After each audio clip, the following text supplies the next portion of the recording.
Hey everyone, I hope you're doing well and staying safe during this time. If you're new here, welcome to the channel. Like I said, thank you so much for checking me out. If you haven't done so, please make sure to hit that subscribe button just right below the video. Cool, thank you so much. I really do appreciate it. And if you're returning, welcome back. Thanks again for your support. I truly do appreciate having you here. BitBoy, as we know, has come out with many crypto predictions and other major news and updates which he posts on his YouTube channel, and many of his forecasts are very accurate. So in one of his videos published on March 13th, 2022, he talked about the SEC versus Ripple lawsuit. Let's see what he had to say. He stated the news that broke on Friday, which caused the Ripple price to skyrocket, is so significant that the SEC will be unable to overcome it. This is why they have been waging a ferocious battle against it. This is similar to, say, watching a court case where one piece of key evidence is submitted and used, and if that evidence is submitted and used, it will damn either the prosecution or the defense. With the fair notice defense, we have exactly that. So what exactly does this imply? So what went wrong? Ripple is attempting to use the fair notice defense to argue that it was impossible for them to know whether or not they were conducting an illegal token sale because the SEC was aware of their plans but never contacted them to give them fair notice, saying, hey, if you're going to do this, we think you might be a security. Of course, the SEC obviously did not agree. That's why they never went through with it. As a result, they were not providing Ripple Labs with adequate notice of their actions, so this has been a major point of contention in this case for several weeks, if not months. Guys, this week I came upon a very interesting website. See the link in the description below. It's called Stable Pool, and everyone who registers on their website until October 31st will receive up to $50 in crypto. It's a new platform, but during the first week, they received more than $80 million of investments. They also have a partnership with a Japanese exchange called taotaox.com. When you go to their website, you can immediately claim the free $50. After that, you go to Top Up on the left side of the screen. Then at the right, you select a currency and enter the amount you want to deposit. After that, you are free to go and earn money. Note, I'm not a financial advisor and investing is always at your own risk. The judge in the case, Analisa Torres, ruled on Friday that Ripple can proceed with the fair notice defense.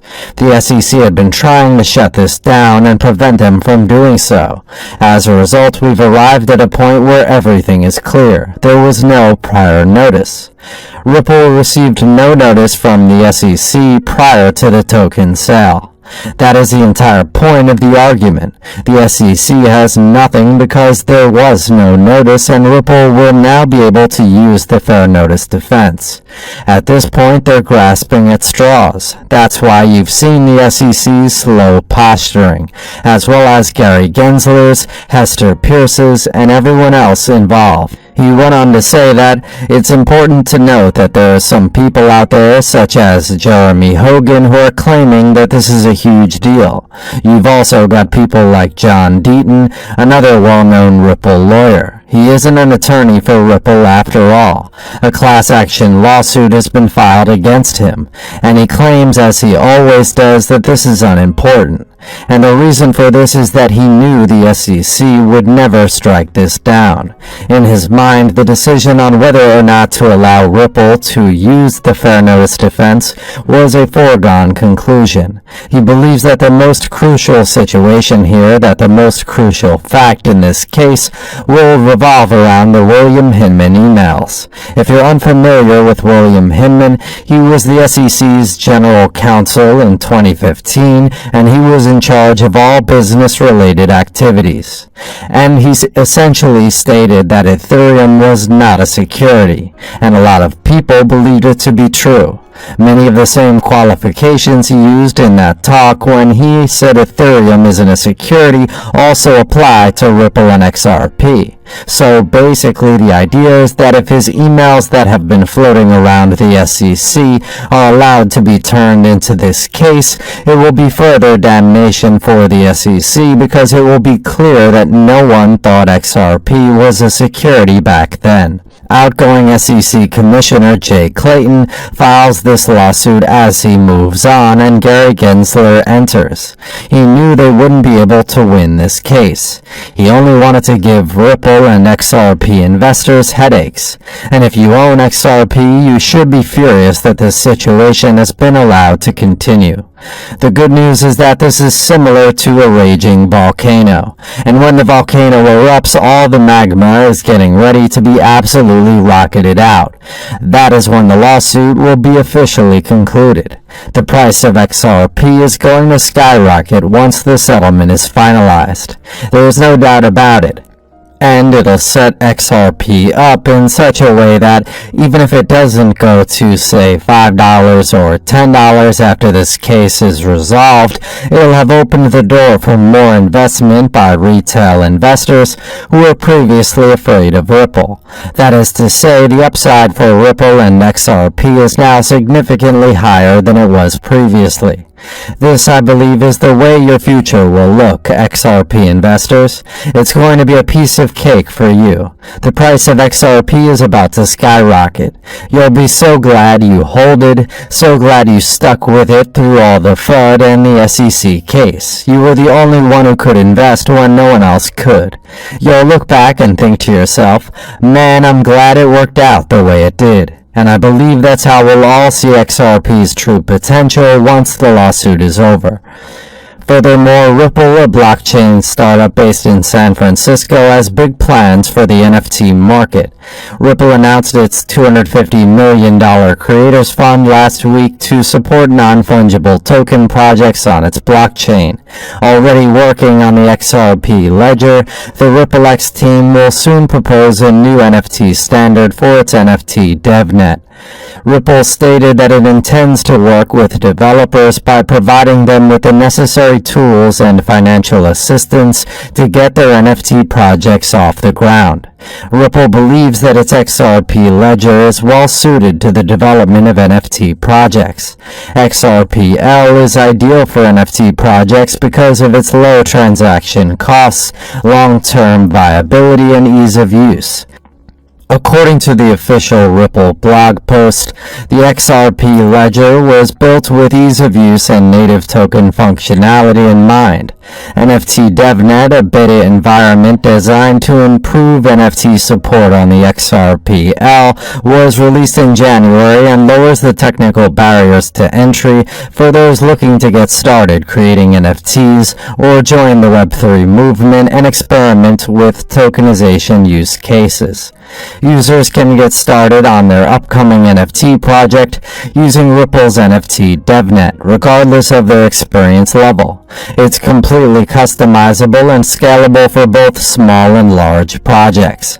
Since the launch of its Creators Fund, Ripple has received 4,000 applications for projects centered on NFT use cases, according to the company. Steven Sabrink, Xpunks, and Justin Brewer are among the popular Creators Fund recipients. In addition, the Whale Alert service, which monitors large amounts of cryptocurrency transferred on the blockchain, has identified 7 large XRP transfers carried out by a number of major digital exchanges.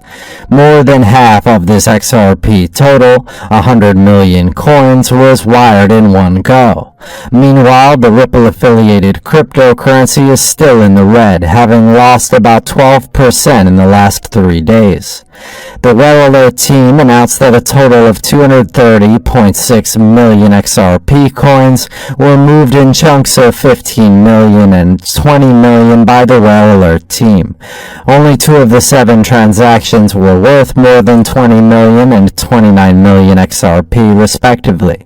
The largest of these transactions moved a total of 100 million coins in one go. FTX, Bittrex, Binance, KuCoin, and the Mexican crypto crypto decacorn Bitso were among the exchanges that took part in the transfers. They carried out these XRP transactions among themselves. The previously mentioned 100 million XRP coins were transferred from Binance to Bittrex. Also, Ripple, a fintech company, has asked the South Korean financial watchdog to establish clearer regulations to help distinguish between utility tokens, payment tokens, and security tokens in cryptocurrencies. In collaboration with Oxford Metrica and GBC Korea, the policy paper was written. Ripple noted in a policy paper recommendation that the current virtual regulation in South Korea is broad, concealing digital currency with economic value that can be traded digitally. Ripple also talked about how its RippleNet technology could be used to foster digital asset innovation in regulated environments. We believe the policy recommendations highlighted in this paper strike the right balance between providing regulatory clarity while having a regulatory framework that is forward-looking and flexible, said Rahul Advani, policy director at Ripple in the paper. Meanwhile, despite its ongoing legal battle with the SEC, Ripple has continued to support Ukraine, which is still under Russian attack. I'm your guy. I will keep you posted. I'm your advocate. I'll be back on a daily basis, usually multiple times per day, with these videos to keep you updated with everything going on. So, I hope you enjoyed the video. If you haven't done so, make sure to hit that subscribe button. Feel free to share any of my videos with your friends, family, social media, or anybody who may care to listen. Thanks so much for your continued support. I'm always here for you. I want to help you through this time. So thank you so much for continuing to choose me. Enjoy your day, stay safe, and I'll catch you again probably in a couple hours. Thanks, everybody. See you later.